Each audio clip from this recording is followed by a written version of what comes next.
Hello, and welcome to 5 Minute Math. Today we are looking at the TEKS tool number line. Specifically, we're working with fractions. We have a problem related to TEKS 3.3b, and we'll do it in 5 minutes or less. If you haven't done so already, please go ahead and take a moment to pause the video, work this problem out on your own, unpause it, and we will look at our answers together.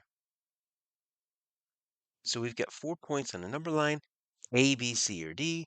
We need to select the point that represents the fraction. Now if this were a star question, this would be a hot spot where we would just have to touch or select with the mouse A, B, C, or D. So let's find 3/8, and then we'll just circle that, and that's how we will signify our answer here.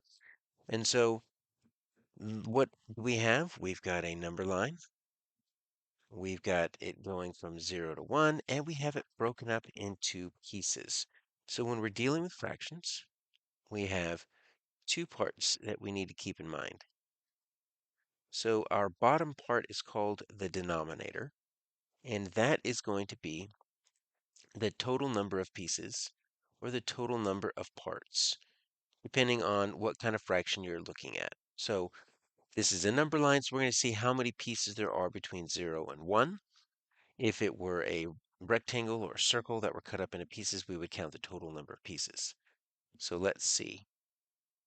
Let's count each of these pieces. That's going to be one piece, two piece. You notice I'm not counting the little lines. These vertical lines are called tick marks. We'll get to those in a moment. I'm counting the spaces between the tick marks. Now, this A is sitting on a piece right there. So is that B.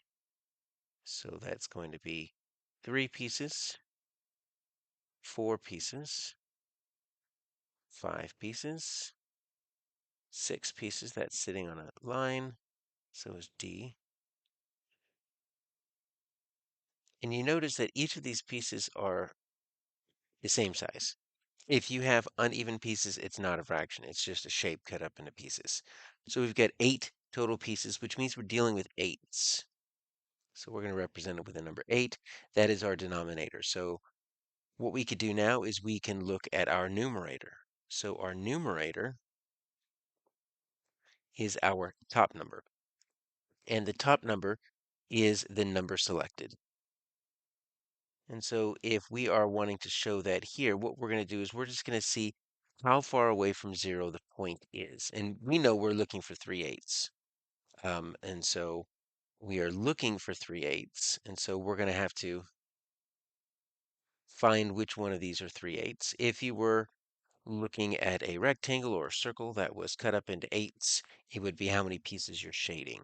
So we're really looking at two different things here. We are looking at the spaces on a number line for our denominator.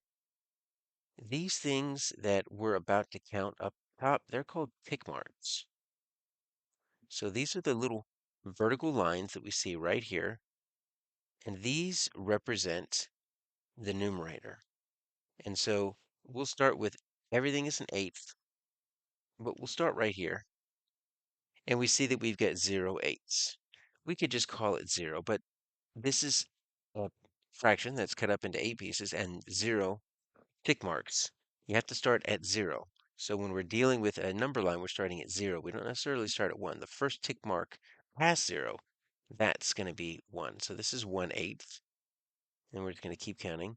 So A represents 2/8. B represents 3/8. So that's the one we're looking for. But let's go ahead and finish this out.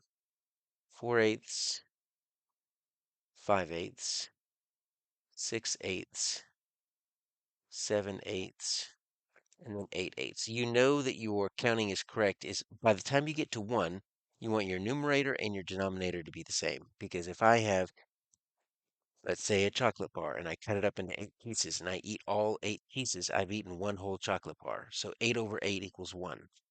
You can also do this. You can also turn this into like a bar model. If you kind of draw right here, if you draw a really kind of long, skinny one, use these tick marks as dividers, right? We want to shade in 3 pieces. So 1 piece, 2 piece. Look at that right there. B is right at that 3/8 spot. So that is our answer.